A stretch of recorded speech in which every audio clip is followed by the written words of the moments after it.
And the title of this lecture, as I teased in this morning's service, is Sabkhu, the Soul Star Place Lecture. It's devoted to the Great Pyramid. We're going to be talking a lot about that. I want you to feel free. This is a different format than this morning. If you say, Jim, stop, I have a question. Jim, I don't understand. Jim, anything. You're not going to bother me. I know this material like the back of my hand. I've been around it for decades.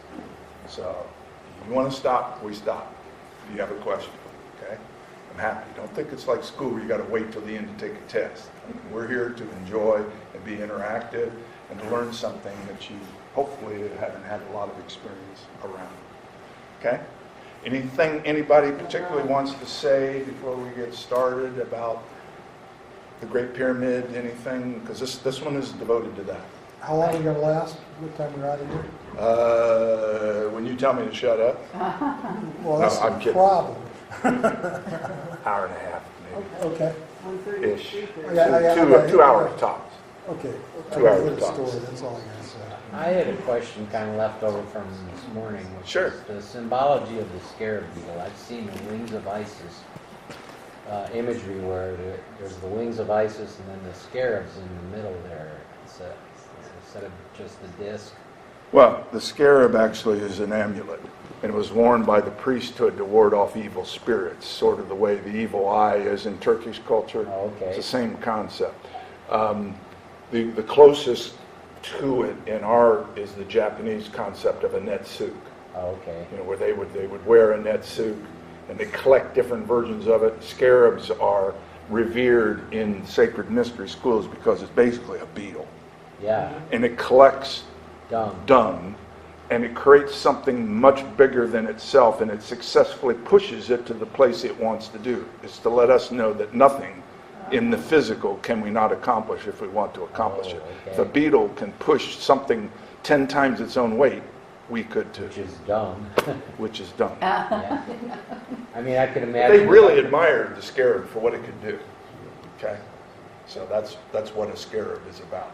Why it's in the symbology a lot. And the priestesses of Isis would wear that as a coil, the lunar and the solar serpent, and they would also wear a scarab on there. Is that a pectoral? I got that right there. Anything else? Yeah, Jim, maybe at the beginning we should mention that we're postponing your workshop. Oh yes, thank you, Della. In case somebody leaves it before the end and they don't hear this. Delith is not available next Saturday, and I didn't feel right about doing this workshop without her being involved since she's invited me here in the first place. Okay, and I said I don't really have a problem with timing because I live in South Bend. It's just a matter of us all getting together on the same page. And we've tentatively come to a February 23rd. Those of you paid, you get a rain check, obviously. And those that haven't, you can start to plan ahead and say that we'll do it on February 23rd. I'm just going to go back and look at my agenda and see if I've got anything that competes with it. I don't off the top of my head. Okay? Gives us a little more time to talk about it, for you to spread the word, etc. And if it ends up being a problem, she'll sort it out. Again, I'm 2.5 hours away. We can work this out. Again, what is the subject matter to be covered? The Secrets of the Mystics workshop is hands-on. This will feel like a lecture to you, more like going to school, like going back to the University of Michigan and having a course in spirituality. That's what today will feel like. There's no interactive element. We're not going to meditate. We're not going to do creative visualization. I'm going to talk. Okay? But the workshop is interactive. We do 4 modules. First module is devoted to you understanding the cosmology of the sacred mystery schools. What's the big picture? What's it all about, Alfie stuff? The second module is about symbology, like Dan Brown things. What is the Ankh? What is this? What is that? The third one is my hero, Amenhotep IV, Akhenaten. It's devoted to him. And the fourth module, we wrap it all up to bring it back together. Interspersed in these modules, all PowerPoint oriented, we will do 3 interactive creative visualizations to initiate the root, the heart, and the crown. Okay? I cannot do all 7 initiations that you would have experienced in the mystery schools in one day. It's just too much. Okay? That's what the few people that I got a chance to talk to. If you really want to practice this program before I come back, there's an album out there that I'm happy to retail, and you can do the 7 initiations. Well, that'd be pretty fast between here and February 23rd, but I've had, anyway. Answer your question? Mm-hmm. Okay. Let's get going then. All right. Trying not to be in your line of sight here. The Great Pyramid is called the Sabkhu, the Soul Start Place, because it is a multi-level, multi-dimensional device. The givers of the device called it an instrument, you're going to see why. So it's just not a hunk of rock. However, what you see here today, unfortunately, is the core. If you stood beneath the Great Pyramid, we're going to be showing other pictures of it, you're only seeing the inside of it, the core rock that was put, the cladding stone.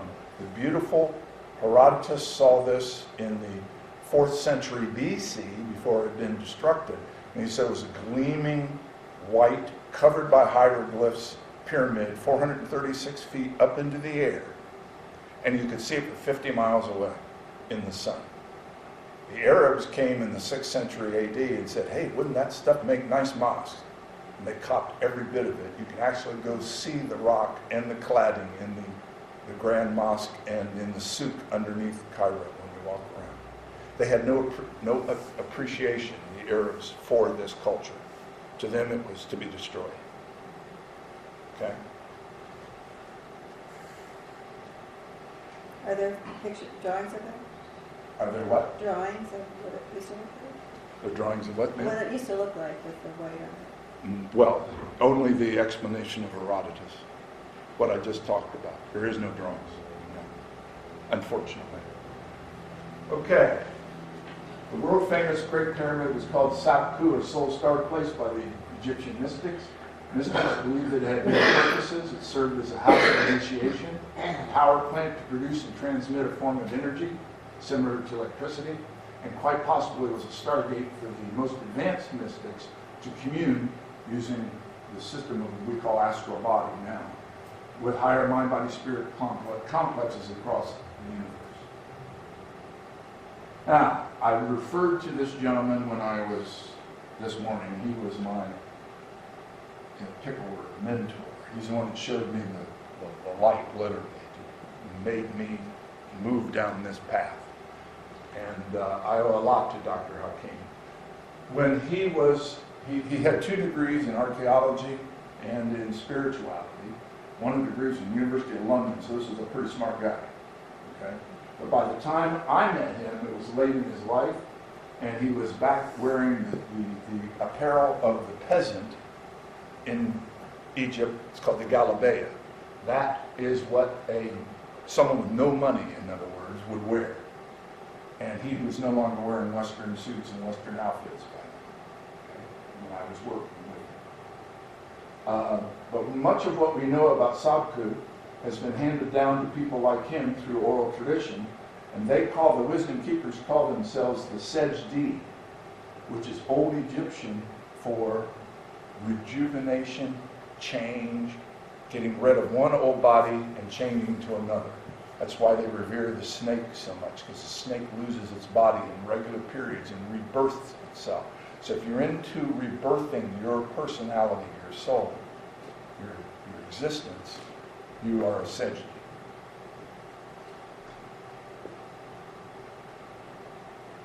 Now, what they believe. I alluded to this morning. That our world suffered horrible catastrophes approximately 15,000 years ago. Well, there's some variations on this. Those of you that studied Edgar Casey, I used to spend a lot of time down at ARE and read through the readings because I was doing a lot of research. And Casey also talked about a time period of about 100 years between 13,400 years ago and 13,300 years ago. And he talked a lot about that in his readings. So I think we're on the same wavelength. Okay? Are these horrible catastrophes things like the Great Flood or something like that? Yeah. Is that the idea, or? Krakatoa level explosions of volcanoes, earthquakes that mankind couldn't handle. Correlate to the Ice Age? Yes, it does correlate to the Ice Age. You're absolutely right. And most cultures alive on Earth today have some myth around this time frame. The antediluvian flood. The Maori of New Zealand believed that their ancestors got on the equivalent of an ark and floated around until a mountaintop came free. So this story of Noah is all over the place. It's not just in Western civilization. Right? So our ancestors way back when almost got toasted in this time frame. All right? So what the Sejdi and the wisdom keepers believe, here's where I see how keen, every time I get to this point, is if you tell those people that ETs came and saved our world, I'm going, okay. He wasn't want to focus on the fact that there are ETs that did this, because that creates all kinds of fear, and they're going to steal body We parts all or watch something. Ancient Aliens. Yeah. I watch Ancient Aliens. Yeah, well, but there's a lot of people that they get hung up in all that. And he's saying that these are enlightened ETs who, at a point where we could have actually lost our chance to evolve the planet, right? Mother Earth and our planet, our relationship, we almost lost it. The planet itself was becoming destroyed by its own energy, the seismic energy. So the ETs came here, and I'm going to show you where they came from as well.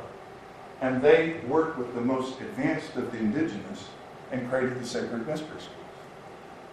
Okay? So sacred mystery schools are founded by these intelligent extraterrestrials, follow the word, and they visit our planet during an enlightened period called Zeptepi the first time. The analogy would be Mount Olympus in the Greek mythology, that the gods resided on this mountain and they worked with mortal man. Well, that's what the wisdom keepers say. Now, why did they build these pyramids? Because one of the purposes of the pyramids was to take that destructive seismic energy that was causing these giant volcanoes to explode and these earthquakes that were destroying mankind, to siphon that energy off through the bottom of the pyramid, merge it, and create a new energy that you and I know of as electricity. And I'm going to show you how all that works. Pretty novel stuff. And something you haven't heard before. And when I heard this the first time, I went, what? Nobody told me that when I was in school, because they didn't want us to either know it or didn't know how to explain it. That's why the ETs built these pyramids in Peru, in Inca land, in Egypt, in Xi'an province. I haven't had a chance to do this yet, I would love to.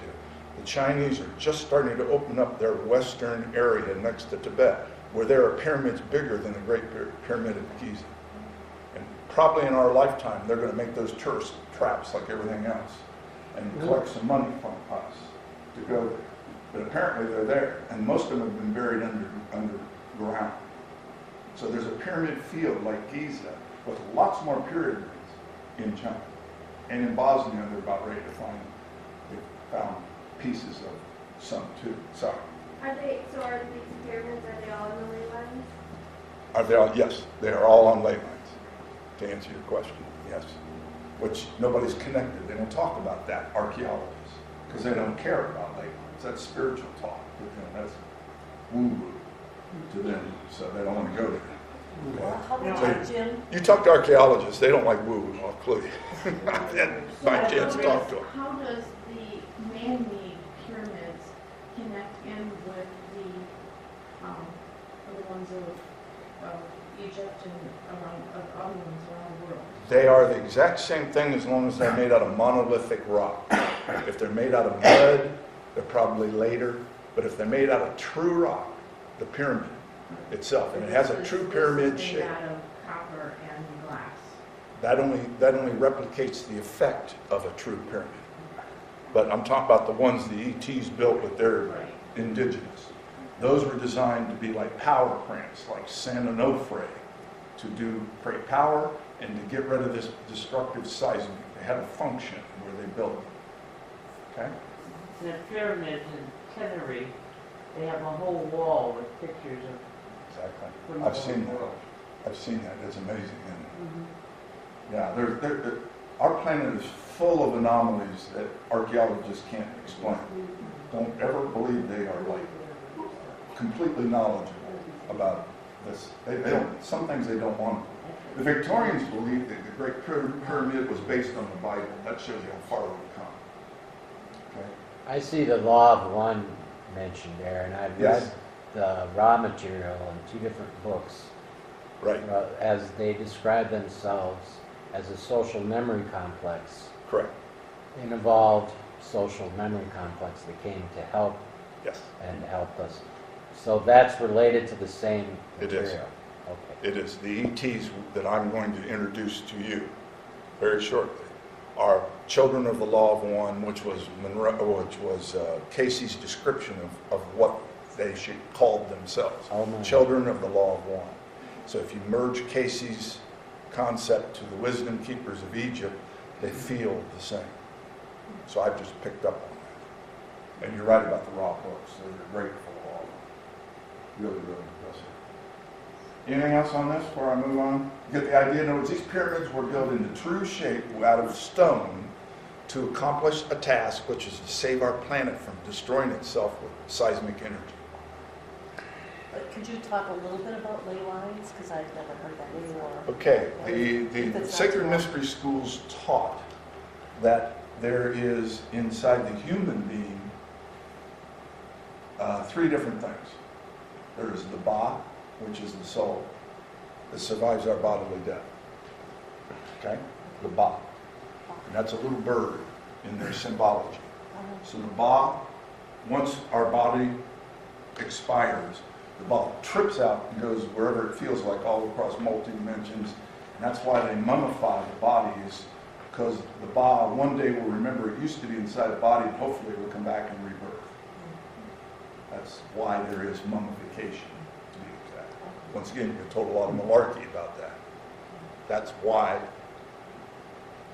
Egyptians practiced mummification, was to get the Ba to want to come back to its body, and why they put foodstuffs next to the body that can't eat it, because the Ba is going to be attracted to the food and come back and be rebirthed into a body, not that body, but a body, and be reborn. You with that? Okay. Then there is the Ka. The Ka is the spiritual pathways that our spiritual love light passes within our body. What an acupuncturist uses to reduce a blockage is what I'm talking about. The Ka is the spiritual pathways of our body. Same as They're chi. tied to the lymphatic and the endocrine system of our body, but they are the spiritual pathways. AMA don't buy it. They don't believe in any of this. That's analogous to chi. Exactly. Or the ki. It's the same thing. Prana, chi, ki, pick a Oriental practice. They all use this kind of love light and the manipulation of the obstructions in this love light within our body called the Ka. Now, analogous to that, guess what Gaia, Mother Earth, has? She also has Ka. Gaia is the earth, Gaia is a hypothesis by Lovelock. Yes. The earth is one without gender. Yes. Correction to your Gaia and Gaia are different. Gaia is the mother goddess, is it not? Gaia is Okay, well, I'm saying it. No, I'm Gaia is a mispronouncing. hypothesis put forward by Lovelock that there is no gender in the oneness. Fair enough. Okay. The sacred mystery schools called it the mother, but that's fair enough. But the point is that there is a Ka inside the Earth's own energy, and the Earth is as alive as you and I are. Okay? And the ley lines are the Ka of the Earth. And it's a magnetic electrical river that flows connected through. All right? Got a little deep there, I'm sorry. Oh, that's great. What's the third one? The Khat, which is the physical body. Ka, Ba, and Khat, K-H-A-T. That's the physical body. When our body ceases to function, our Ba escapes, if you will, and it's starting to come through now. The mystery schools believe that our Ba escaped nightly during our dream state and went back to its natural self, its home, away from us, from our physical body. And science is starting to get close to proving this sort of thing. Getting closer to proving. Okay? Okay, let's keep moving. We'll just get lost.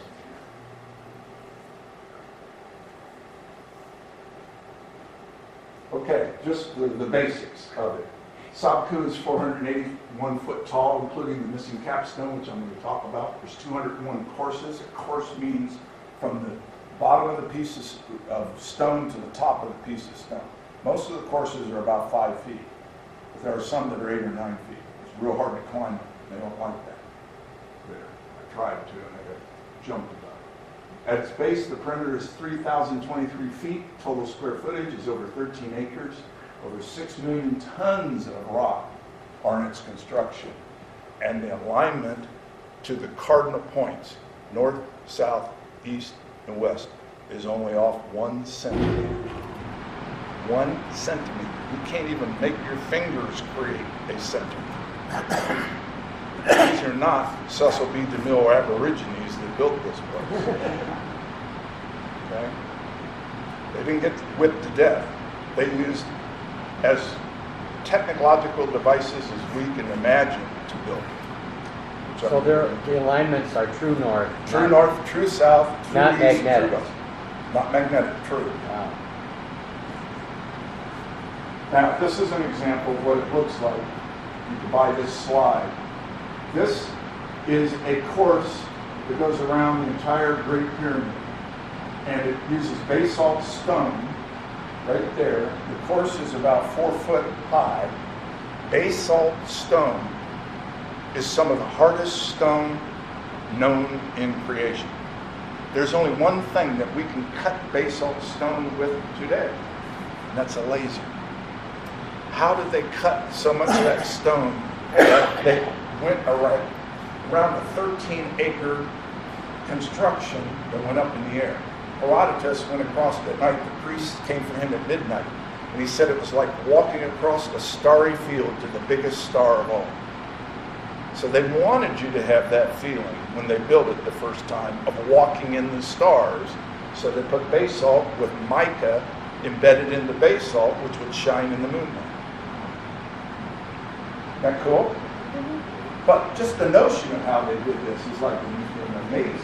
Look at that block. A bunch of like whipped to death slaves with copper tools going to carve that thing out. Come on already. It's just ridiculous.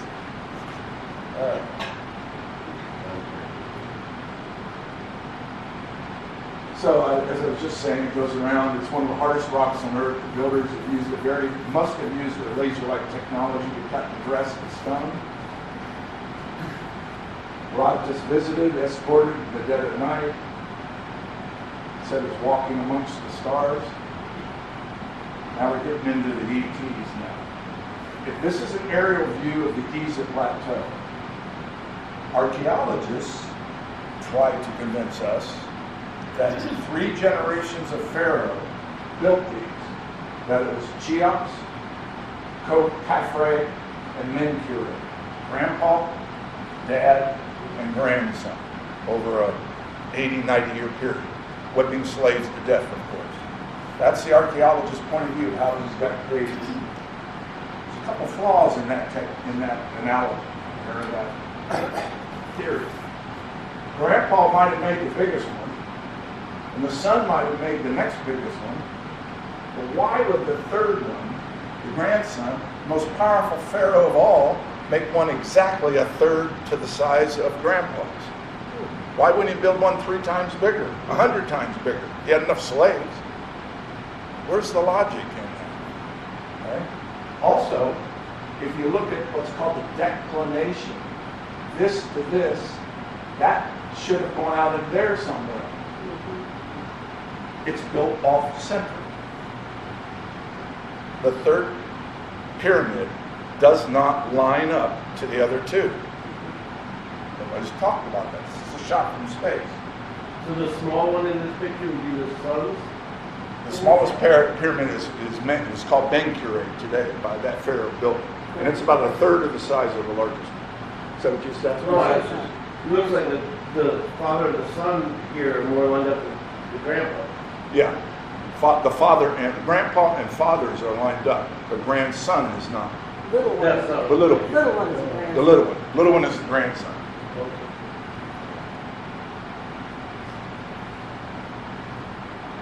So, we're left with a conundrum. Archaeology doesn't quite explain why they were built the way they were built. So, a beautiful gentleman, when I first started doing this, about 10 years ago now, when Robert Duvall wrote in his book, The Orion Mystery, and I certainly would read this book if you're interested in this kind of thing. He noticed that the second period, taking that period out towards Menkure, that it was running 45 degrees to the south and the west of the eastern face. The third pyramid was actually offset.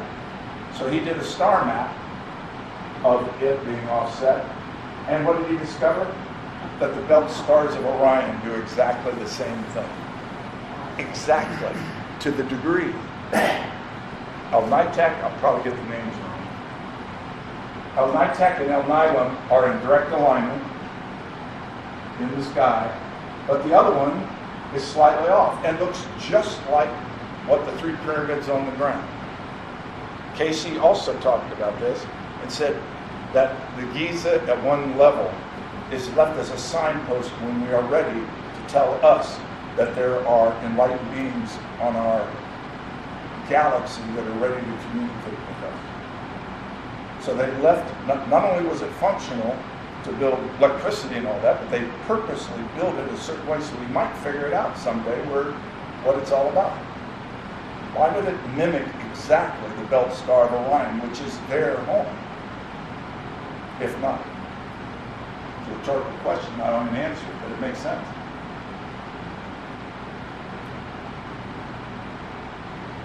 So this is what they're just talking about. And when it was built would be roughly about the time that Casey said it would have been built. Now we're getting into the missing capstone. Again, Casey's a real interesting source for this kind of thing. When I say missing capstone, I'm talking about that. On the Great Pyramid, this is all core rock. That is also core rock, and a little bit of the cladding has been left there by the Arabs that didn't take it all. So some of the original outside stone is there. And there's Ben-Curé off of it. Can you see that? It's not in alignment to the other two. Those are in alignment. That one's a little off.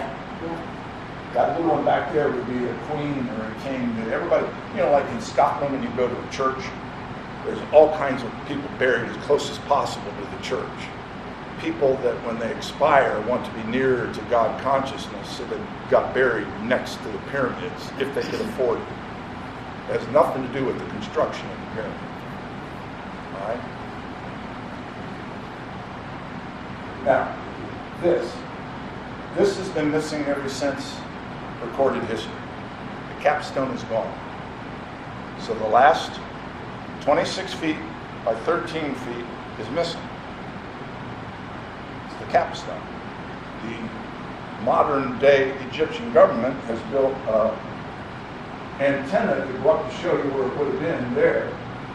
And this is a cool story. On Y2K, the Egyptian government, Mubarak's government, built a solid gold plated capstone, the exact dimension, and had 5 helicopters ready to go up and crown the top of it at midnight with Pavarotti singing away and charging $1 zillion to watch the concert.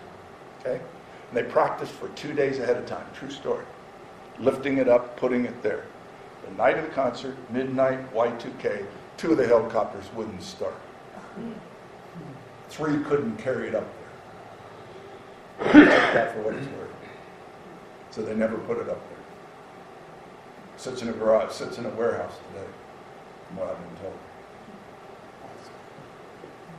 Now you're wondering where that is. According to Casey, it's somewhere protected so we don't get it yet. Because it is the nucleus, the heart of this device, and we're not quite ready for it. But in our lifetime, it's our lifetime now, 21st century, it will be discovered. This capstone. That it exists somewhere? is That what it you're exists somewhere. We just don't know where yet. Okay? He says where, but nobody knows. He says it's a half mile down on a lake. And I use that in one of my meditations. Is this an ancient thing or something that they built for the Y2K? Sorry? Was it an ancient thing or something they built for Y2K? Oh, they built it for Y2K. You're talking about the Mubarak government making the gold capstone. Yeah, they wanted to replicate the concept of what they thought might have been up there. And for some reason, I prefer to think the Spirit wouldn't allow it to happen. The devices that were going to take it up there didn't work. Maybe it's an Oak Island. Huh? Maybe it's an Oak Island. Yeah. Really. Just a joke. The true capstone, what was there for eons, centuries, a long time, has been hidden away. Okay. The last of the priests, when they knew it was time that Zep-Tepi was coming to an end, and this enlightened flowered period was coming to an end that we all talk about, the Golden Age and Garden of Eden and all that. That period was coming to an end, the last of that priesthood, or somebody took it and put it in some place we haven't found. So the original exists? Exists, It's the but same not as the found. other one is. Exists but not found. Will be found, according to Casey, in our lifetime. Okay. What else about that? Hopefully not like Donald Trump. According to mystics, this 30-foot wide, 20-foot tall capstone was built by the children of the Law One using the purest rock crystal, was covered in electrum and silver gold alloy. The purpose of the capstone was to distribute the electricity produced in the power plant to receiving dishes in the community living nearby. I will explain that. Okay? Think of it like microwave energy. I will get into that so you understand. But it was the distributing source. Yes, ma'am. Well, I was just looking at the back of a $1 bill here. You know, is There that you the go. capstone, the missing capstone here that's kind of hanging there above the pyramid on the back of the $1 bill? I only wish it was that easy to find it, but you got it. The capstone's missing. Huh. And that eye, the all-seeing eye, Right. has replaced the capstone.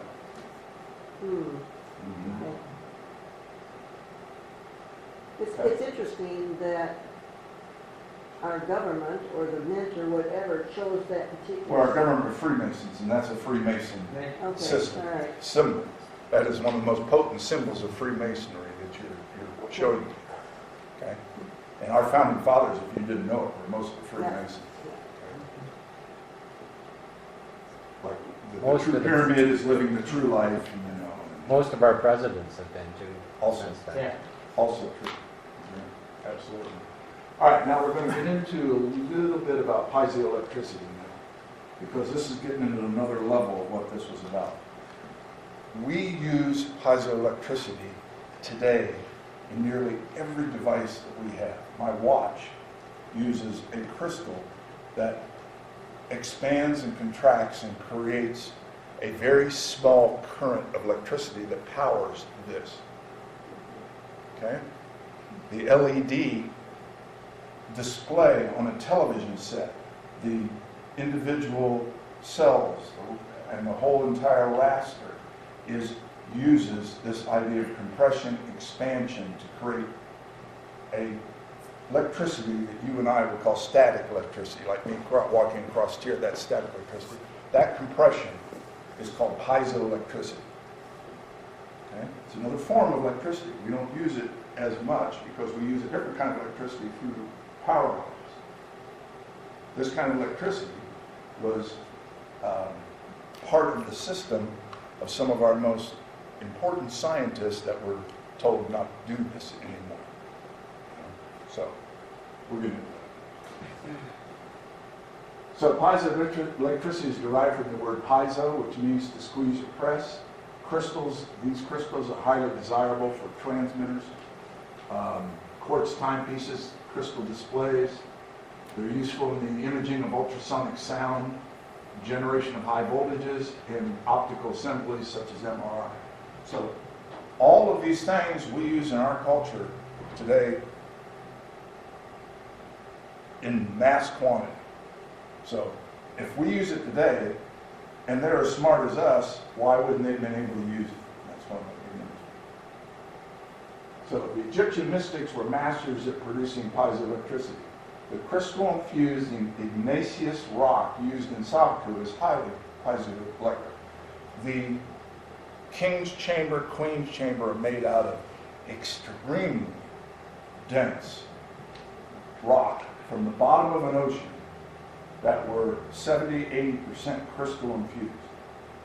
So they carried these rocks from thousands of miles away to build these rooms so that they could create piezoelectrical activity. So real quick, I'm going to run through a contemporary power plant compared to the Giza. This is, in essence, the way a power plant works. I don't know, I'm no engineer, so don't hold me to specifics about this, but this is the way we make electricity today, at least from a nuclear reactor. There's a big furnace, it's burning and burning and burning. The residue comes off, and we all complain about the residue while they're trying to shut all these things down because the residue into the atmosphere is not wonderful. And the water goes out into the ocean. That's why all atomic plants are near water, rivers or ocean. And the boiler from that makes a steam. The steam flows into the turbine. The turbine turns around, and in a generator, which there's magnetic coils, the coils of negative and positive, electricity comes out. That's in essence how we make it today. In essence, how we create massive quantities of electricity for our civilization. Now, let's talk about how the Giza did it. According to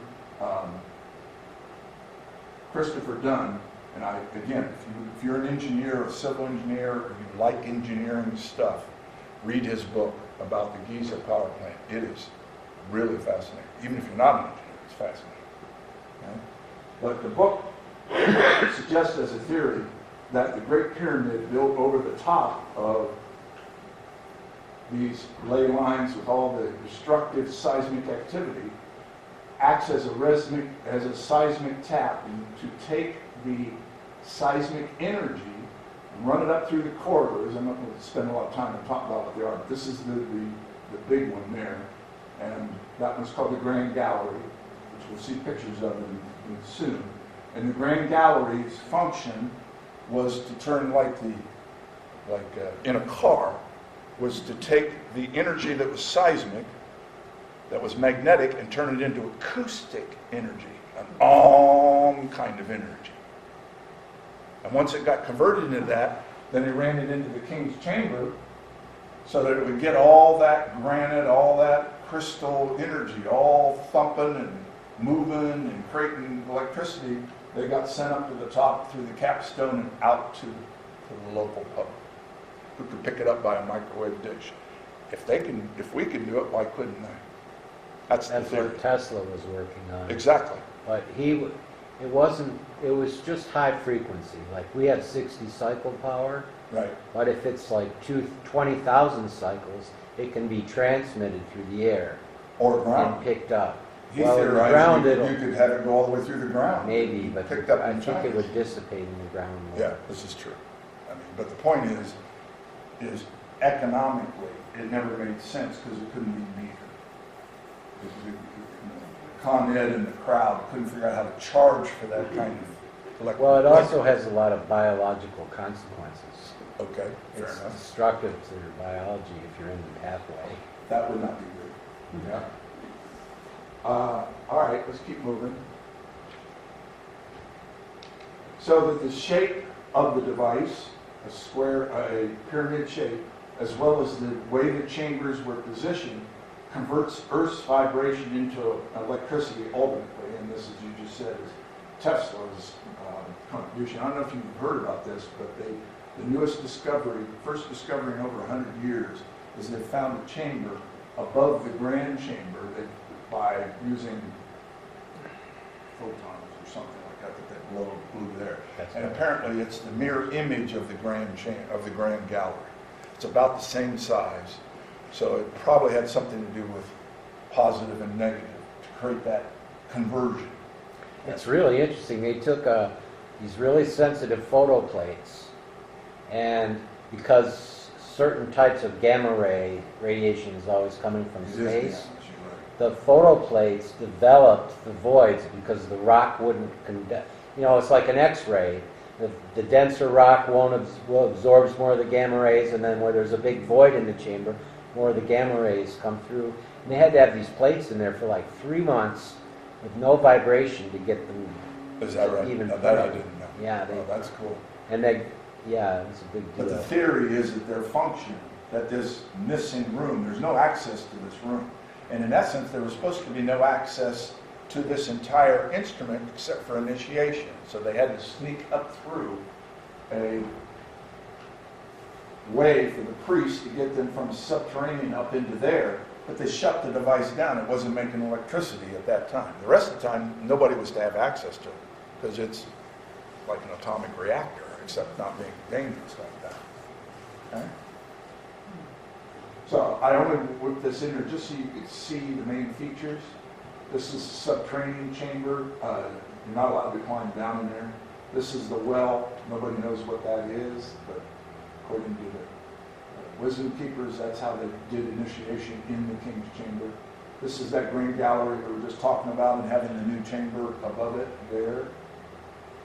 The shafts come in from the outside.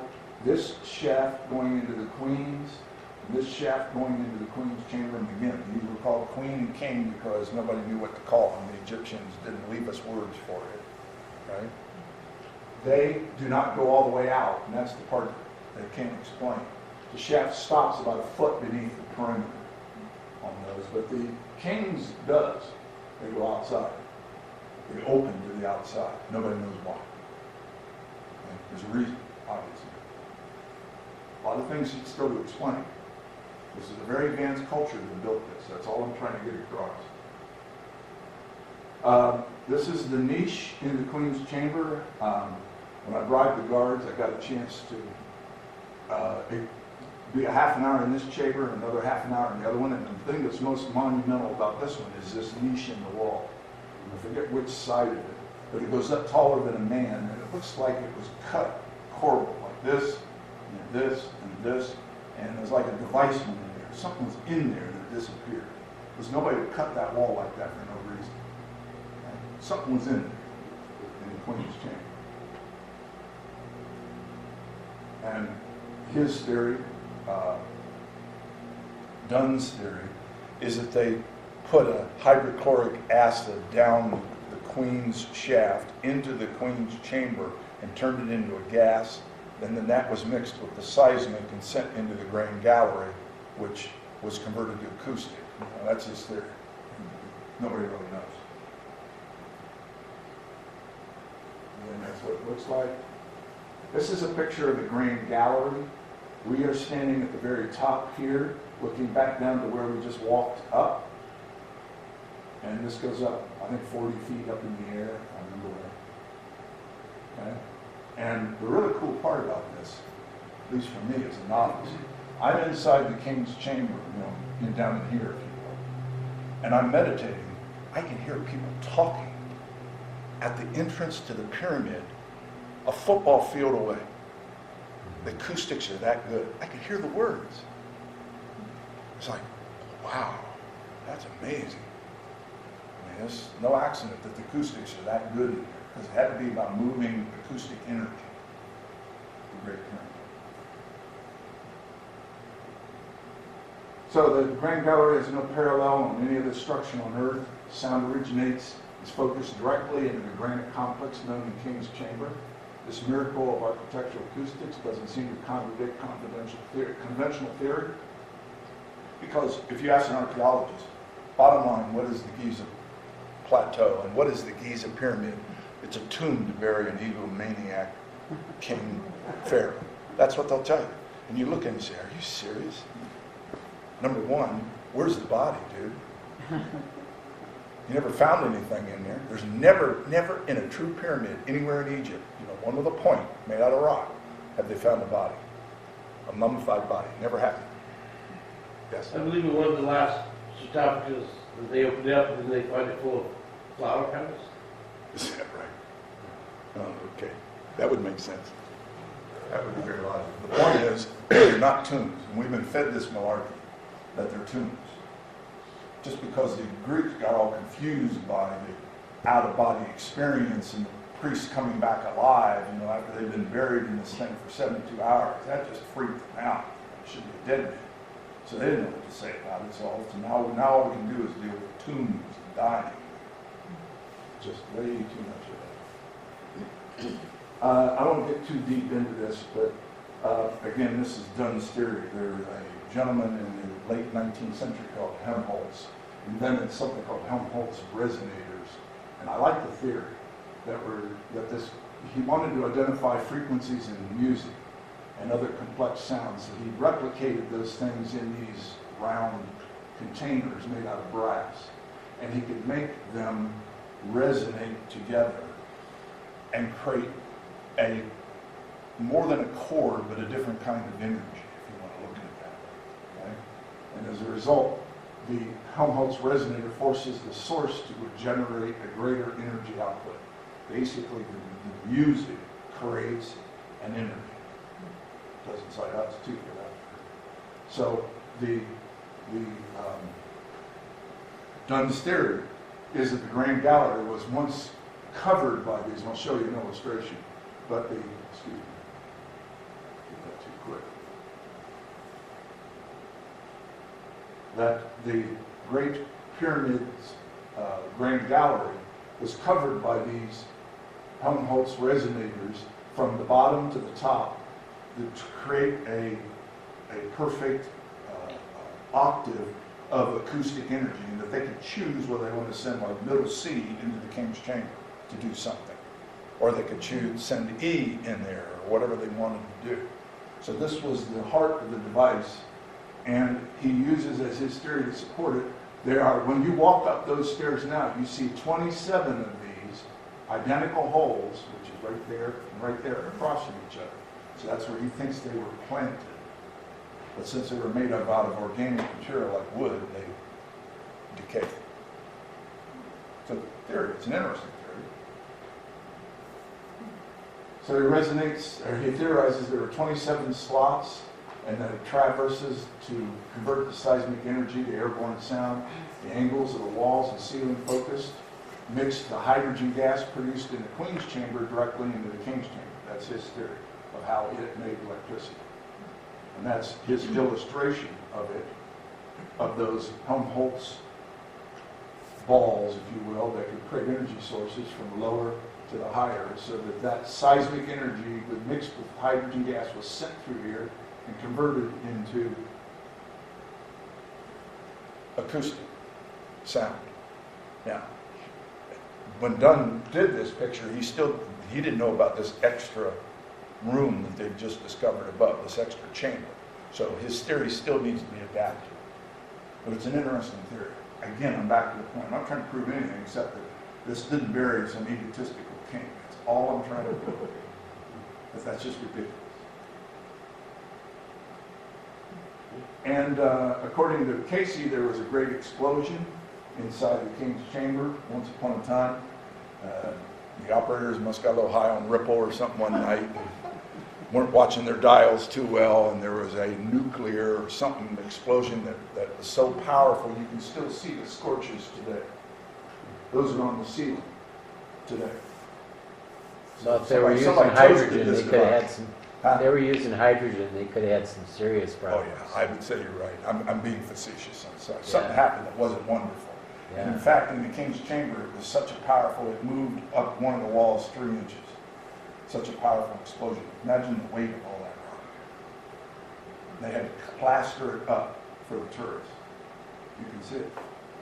So really, really priced.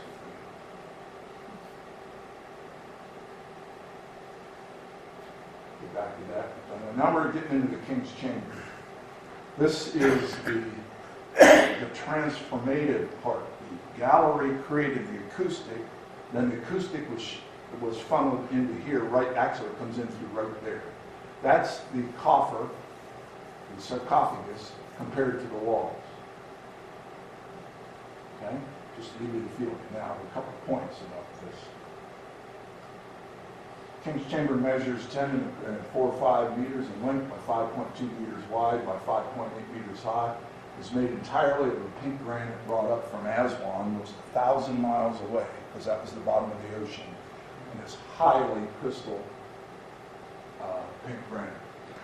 An empty space exists between the limestone rock that surrounds these 38 granite monoliths, sort of like the way a buffer works inside of an audio speaker.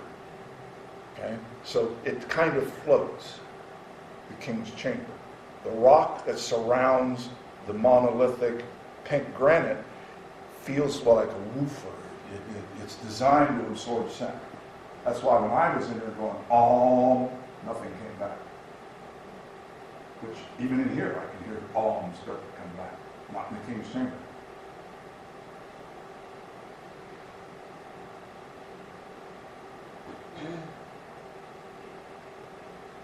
So they're embedded with hundreds of tons. I'm going to move through this fast. So 6 million tons of stone pressed downward upon the chamber from above. Dunn theorizes that the quartz particles were compressed and decompressed at a fundamental harmonic, thus converting the chamber into a generator of electricity. Static electricity, mass and volume. So that's his theory of how it created electricity. And if his theory is true, why do we need to burn fossil fuel anymore? Why don't we just make a whole bunch of these around our planet? Why do we have to destroy our place we live just to make power? These people have a way to make it without destroying anything. The chamber is in the chamber is a red granite box, which is the sarcophagus, as we call it, the sarcophagus there. Weighs 3.75 tons, and it's precisely tuned to 442 cycles per second, or the A in musical set. Halpern discovered that, actually. So it is precisely tuned to the A in a musical scale. And the other cool part about this is they now believe that this was put into this room first, and all the walls of the pyramid built around it.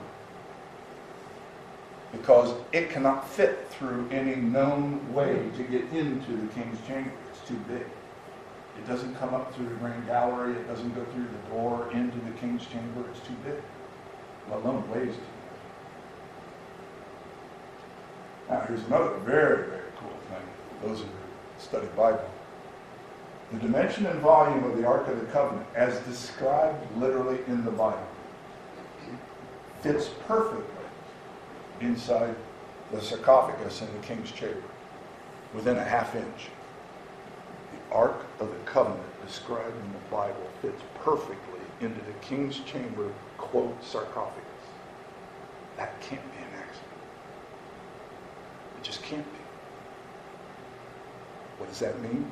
It means the Ark of the Covenant was in there. It was something to do with what the ETs built this thing to do with the most enlightened mystics. Ark of the Covenant isn't in there anymore either, but I bet it exists somewhere.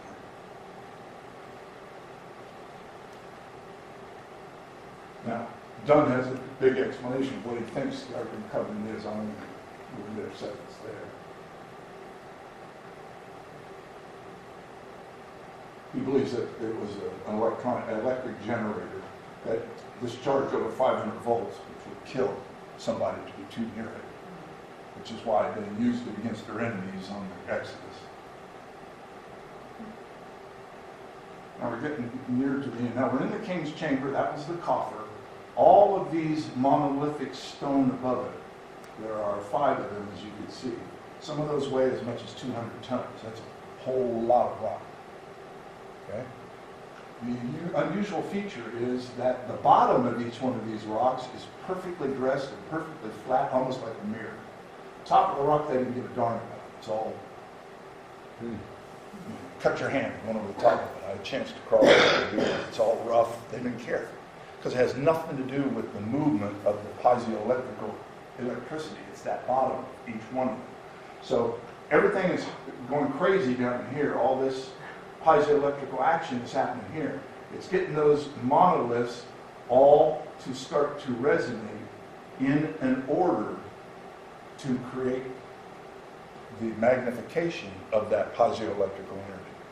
Not unlike they built a bridge in London when I was living in London, and the engineers were not bright enough to realize that too many people hitting their right foot at the same time, the bridge couldn't handle it. And it started swaying like it was in a high wind from too many people hitting with the right foot at the exact same time until they had to tear the bridge down.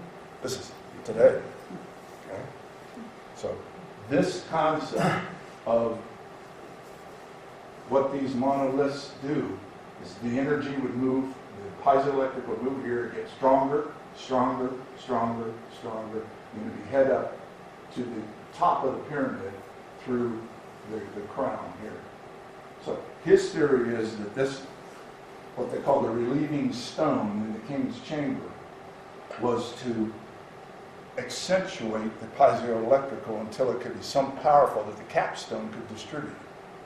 What archaeologists say, and here's the joke of it, that these stones here in the center of the pyramid are holding 6 million rocks, 6 million tons of rocks up from falling down. And how is that even possible? Why would you even think that? Well, even if that was the case, why would they go to all the trouble to polish the bottoms like that? No kidding. Exactly. The whole thing is just they don't want to deal with it. Archaeology has no explanation for it, so they forget about it. They just cannot accept spiritual explanations for anything. So, and then the idea of this thing not being a tomb for an egomaniac is beyond their realm. And I've sat down and asked. Just, no, that's what science says it is. Oh, okay. All right, I get it. It's like, I mean, I'm digressing a little bit, but do you know what the symbol of the AMA is? You know, it's a staff The caduceus. with Yeah. caduceus serpents going around and wings on an arm. Now, if that isn't ancient Egyptian sacred mysteries, the workshop we're going to do, the second module, each one of those things is explained in depth. The American Medical Association wouldn't buy into anything I'm talking about. But their own symbol on the wall going into an educational institution like University of London, that kind of thing, is the AMA symbol. It's the staff, which is the djed in Egyptian thinking, the wings of Isis, and the serpents are the way to raise our energy from the root to the crown, to be more God conscious. And it's right up there on the wall. What happened to all these bright people? All these bright people? Bright people. All these intelligent. You mean Well, ETs? I think I get the drift of where you're going. I'll tell you what Hakim said. It's the only thing that resonates with me as being true. He said, in the height of Zep-Tepi, as mankind will do, the elitists, the 1%ers, tried to take control of what they've been taught. Mankind tends to like to control and take advantage of other men and women. And so the ETs saw this happening, that hierarchy was beginning to form, and the priesthood was saying, we're in charge, and the other ones are illiterate. Wasn't sharing the knowledge and the technology the way that they believe should be. And since it's free will, they just departed and went home. And they've been watching and monitoring us since. That's Hakim's take on it. Makes That's no what the sense. law of one says, too. Right. That's what the law of one says, too. Yes, also. But interestingly, in the law of one, they say that the Orion group are the self-servers. Like there's a group within these extraterrestrials that have been interfering, and the Ra group is predominantly interested in service to others, Right. but that the Orion group is interested in service to self. And when I saw that Orion pattern, I said, wow, I wonder what that means. Wow. You know, like if there's some kind of correlation there. It just shows you that in the same dynamic, as above, so below, the Egyptians, everything is explained as above, so below. That Yeah. Above, there could be competing consciousness. Why wouldn't we have it in the third density, which is where we live? We have an awful lot of total Yeah, chaos and total power structure, and We're probably more a mirror of what goes on up there than they probably are. the worst example of it. Yeah. But I'd say you're right. Anyway, where am I? I got lost in the chamber. Let's get moving on here. Okay. 38 monoliths, they're forced to vibrate, same frequency, I said all that.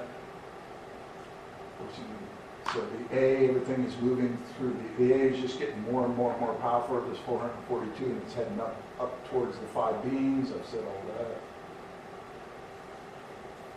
And as demonstrated by Tesla, the nearby community could receive electricity necessary to power their machine tools to shape this hard igneous rock through a cheap dish antenna. He even showed that this was possible.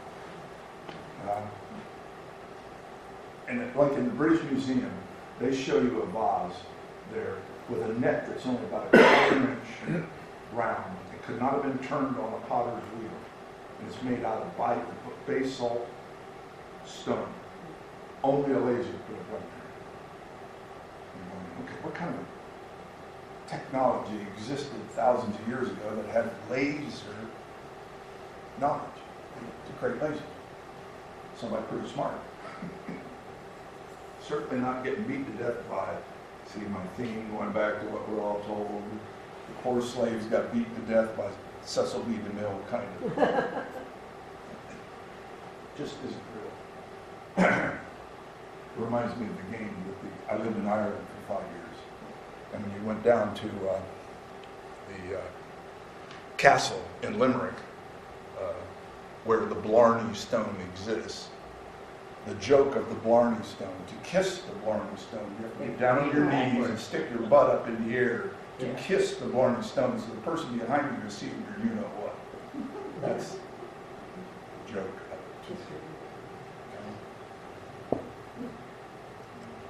All right, we're getting near the end of this. The light bulbs of Dendara on a temple outside of Giza now. There's a remnant of what they understood to be what you and I call electrical power. Carved into that wall thousands of years ago are an Egyptian holding a Crookes tube, and the serpent is in there to show the filament of the tube. And Egyptians is connected back to a generator. So the Egyptians had forgotten what electrical lights looked like thousands of years later. But in the mythology of what had been carried down orally, they knew something about that their forefathers could make an electrical light. And so they put it on a wall in a temple. And there's what it looks like as an illustration. All right? Remember, this is now like 3,000 or 4,000 years ago. This was carved on this wall. Long after the time of Zeptet. But don't those look like electric lights? That's actually on the wall? It is. You can go see it today in Dendara. So, I'm getting to the finish of this. The Soul Star Place. Why was the Great Pyramid called Sabkhu? We've talked about piezoelectric, and it was Santa Onofre, and it made electricity for the local citizens, but we haven't talked about the spiritual purpose of it. And now we are. A lot of people don't understand that the pyramid, even though it's true cardinal points, it's concave in its pyramid sides. North, south, east, west. It's not straight from point to point. Each rock was cut to go a silly little millimeter farther in until they created a 6-foot concave 4-sided device. So you with me there? Mm-hmm. Yeah. Just like if you go down to a telescopic array in New Mexico, and you see the telescopes all move over to try to catch radio, that kind of thing. This is a device to collect. Another aspect there. What is it to collect? It's to collect cosmic particles you and I call prana, love light, microwave energy, something. Or they wouldn't have done it. They wouldn't have built it that way. He The speculated cavity goes all the way to the top. all the way to the top. Exactly. Imagine the construction to be able to do that, to end up halfway across one of the faces, 13 acres wide, and make that be exactly 6 foot halfway across that face, concave. I can't even conceive it. Okay? He speculates that the 4 faces served as parabolic dishes that collected microwave energy for delivery into the king's chamber through the northern shaft. In other words, all 4 of those faces would have collected their microwave and shoved it down the shaft to come into the king's chamber. That's his theory. Now, this is a guy laying in the king in the quote sarcophagus, the stone coffin.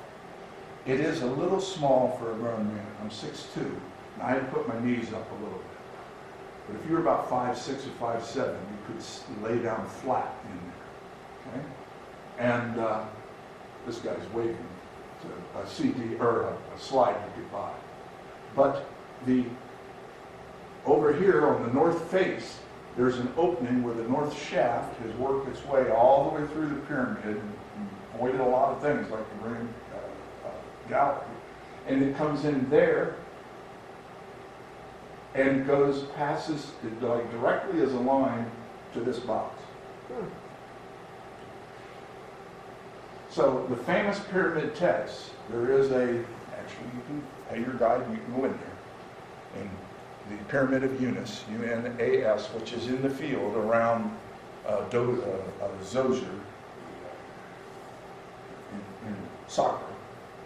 And you can go in there and see and have him explain to you that they believe that the king went on a journey, his soul, to become a shining star in the constellation of Orion. That's why they revered Osiris.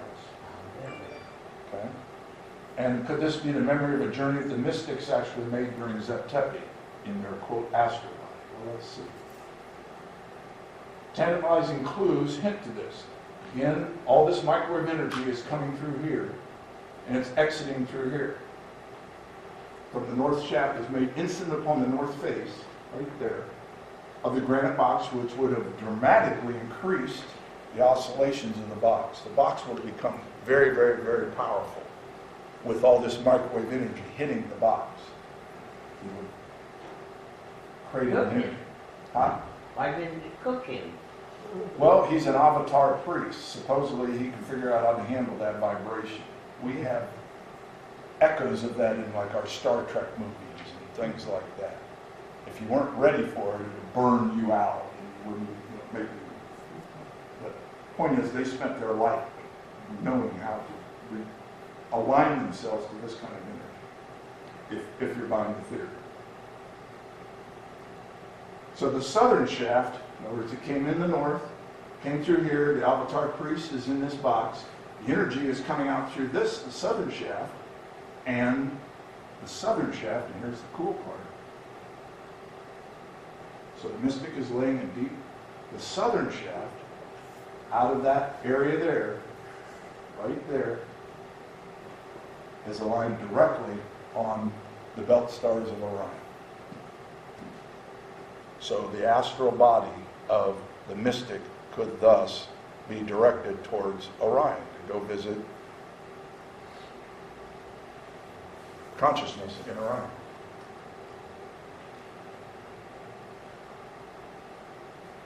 And the mystics believed that was the home to the children of the law of one.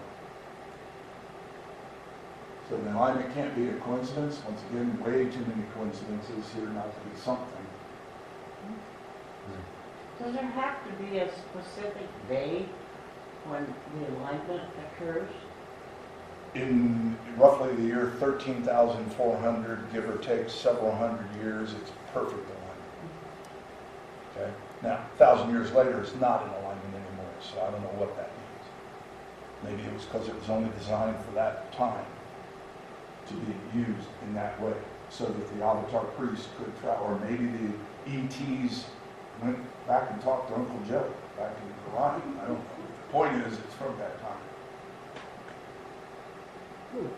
And the cool part about this is that we have created television shows and theatrical series all based on this spirituality. because the masses are starting to accept, just in our time. 100 years ago, people could have been burned, or 200 years ago, you could have been burned at the stake for the kind of things we're talking about right now. We're accepting this as more and more possible. Okay? All right, now I'm going to do a little bit of shameless merchandising with that. Okay? Just a little bit. Bear with me. This is the stuff that's outside. Oh, actually, I just cut it all out. I can do it faster. There are 3 albums out there. These 2 are not Egyptian. They're based on my background as the master European distributor when I lived in Europe of Hemisync products.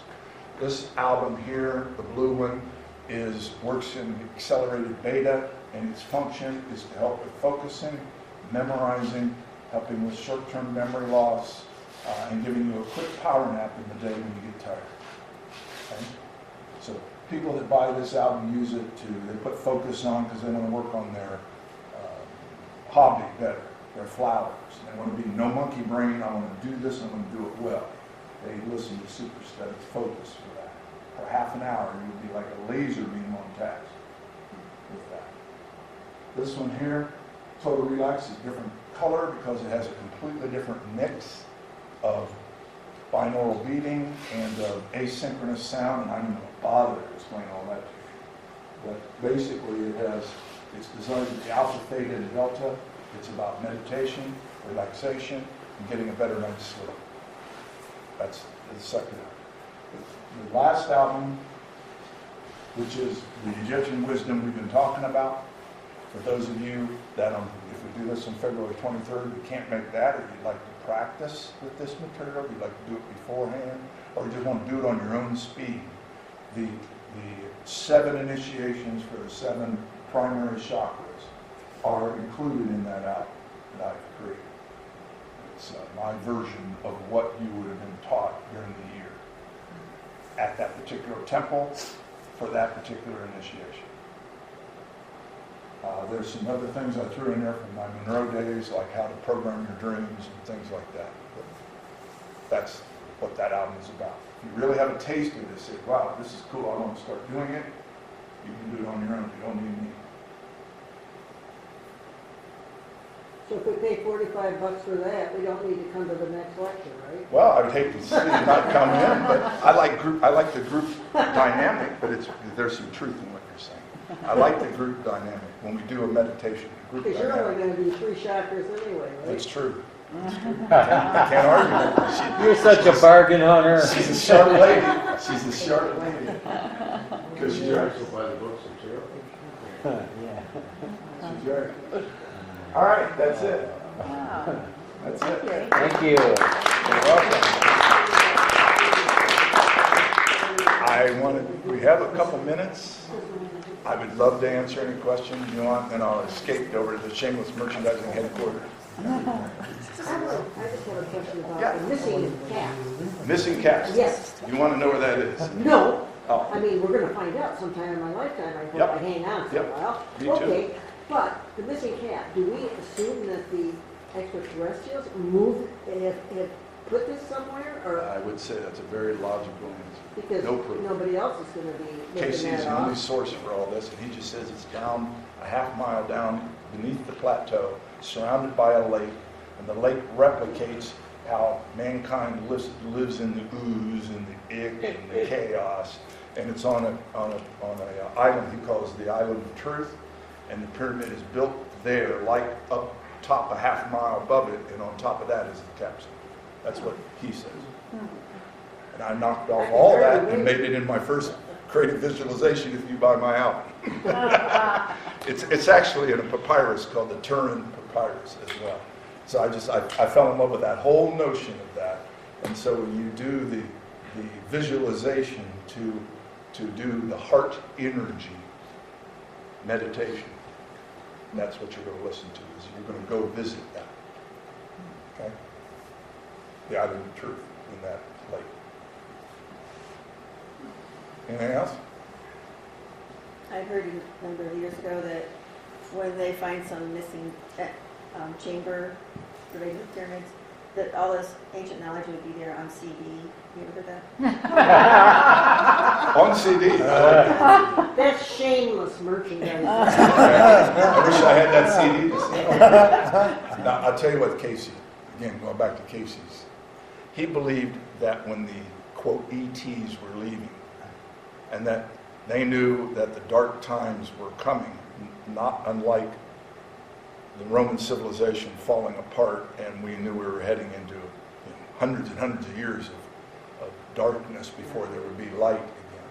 That the ETs took their technologies, put them into something called the Emerald Tablets, and buried 3 versions of the Emerald Tablets in 3 different locations on Earth. Once again, for when we get smart enough to find it, decipher it, and build it. Okay? So in 3 locations, these exist. That's according to Casey. Copies of what the ETs want us to discover. The folks that discover them, will they have a high level of enlightenment? Because I don't want the wrong people to. I know what you're saying. I wish I had a solid answer to that, but apparently we are moving towards that. Of course. It's going to get found, and if we aren't ready for it, we're going to be in deep doo. Let's put it that way. Let's pray what you're saying is true, that mankind is ready for this. Because there's been times we've discovered things we weren't ready for. And this is a very powerful technology. Okay, it's hidden away. Yes, ma'am. I wanted to ask something about the Sphinx and its role in mystic teachings and so forth. Didn't it have something? Yes, but not. I've stayed with Sabkhu, Okay. the Well, great pyramid. But what it means is, I don't know if you've noticed, but when you stand by it, the first thing you notice about it is that that feels male and female. Just looking at it. Unfortunately, the brilliance of our civilization, Napoleon's soldiers took pot shots at it with a cannon and destroyed the face when they invaded Egypt in 1799. They said, hey, that makes nice target practice, and so they wasted the face of the Sphinx. So we can't tell exactly what was there, right? But when you look at it, it feels feminine in the body and masculine in the face. And according to Egyptian panthology, Sekhmet is the feminine energy that is like a roaring lion that can just waste you if you're not correct. Sekhmet would be the lion, and then the male energy would be Hermes, Osiris, that sort of thing. I don't know, we're in conjecture, but when the idea of the Sphinx is definitely related to the Giza, and it points due east on the solstice. And aren't there chambers in the Sphinx? Well, that's Casey. So the way into the Hall of Records, the way into the half mile down to find the capstone is to find the entrance somewhere near the right paw of the Sphinx. They've yet to find that entrance. Hasn't happened. That's the reading said it'll happen. Maybe that's the way we'll figure it out. If they can find chambers in there with photon tubes, like he's talking about. I mean, how did they find that chamber? That's just amazing that they found it. Maybe they'll figure out where their angle is through the right paw, and we'll find all this. Probably that's the way it'll happen, frankly. And so if we buy one of these, assuming we don't have to pay shipping and handling today. You do not. give you a good deal. This lady likes a good deal. Yes, you do not pay shipping and handling today, no matter what. I'll leave you with one thing. Again, this is something Hakeem gave to me. I don't know. He liked hyperbola and he liked drama. He said, the wisdom keepers, we teach that we are entering an era now called the time of choosing. I said, oh, great Obi-Wan, what does the time of choosing mean? He said, well, it's like this. He said, Earth itself and our part of the solar system has spun into a higher density of love light. 4th density, according to them. And because the Earth is having all these changes, humans are going to have to learn how to adapt to be 4th density humans to stay on the, quote, new Earth. So over the next 100, 200 years, whatever you want to call it, we're going to have to learn no longer to kill each other. Because the ones with the humans of mentality to cause harm to each other, that have evil tendencies, whatever you want to call all of this. But they use their mind obsessively in the wrong way. That doesn't benefit fellow man. They'll be denied birth into a human body. Because our planet cannot support that kind of consciousness. So it isn't like they'll be penalized at Devil's Island. They'll have to go to another place where they're allowed to kill each other. So, Alpha Centauri planet or whatever. So this is called the time of choosing. That you and I, through this beautiful interfaith system, learns how to raise our consciousness up, help others, practice the law of one. We have become more fourth density consciousness. We leave this body, time of choosing. We made the correct steps. We're allowed to come back to the new earth, again in incarnation. And this is a big rap that he laid on me one day. And I'm going, oh my God, that is so heavy. I think about all the sides of that. But, cool, but according too. to him, we are in this time. So We how- are now in it, and it's happening. so how would that connect to this sixth extension kind of experience? To the what? To the sixth extension. What is that? That is that we biased the scientific philosophy that we are now in a period where we are going to extinguish most of the living substance on the earth. We've gone through these periods 5 times before. Yeah. And so that the population density comes down about 98%, whatever. Life goes down to minimal organism. Could be.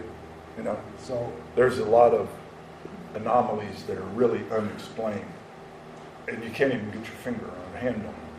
They have found gold that has been traded into gold necklaces 5 miles down in bituminous coal in South Africa. A Really? gold necklace 5 miles underground in the form of a necklace in coal.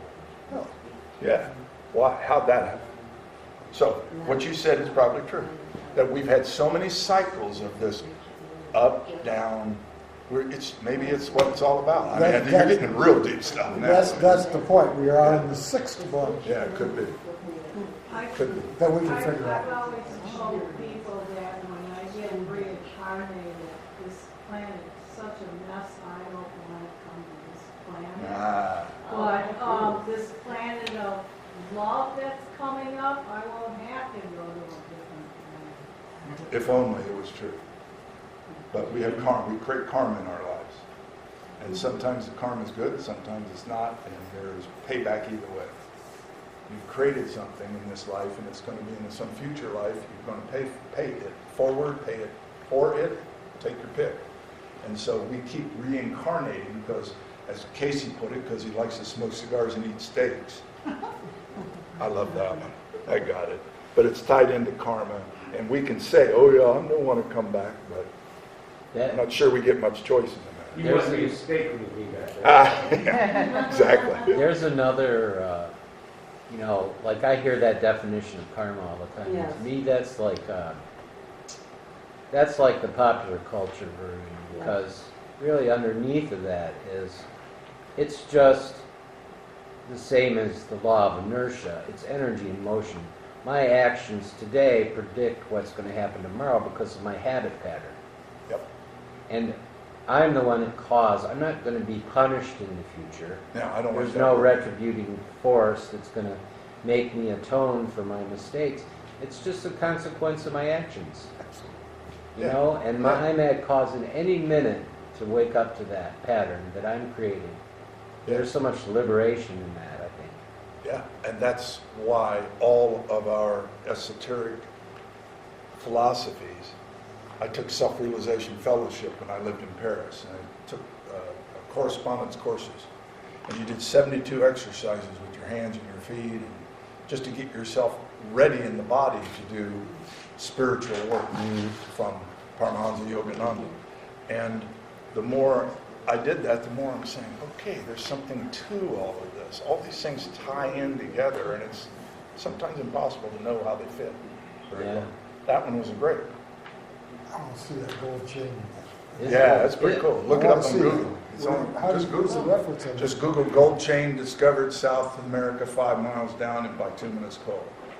Well, that sounds good. I'll be driving that way. Yeah, Bituminous, not? bitumen, that's kind of cold. Do you know Yeah, what part of South Africa I that do was? not know. Because there's some evidence that there are mines, gold mines.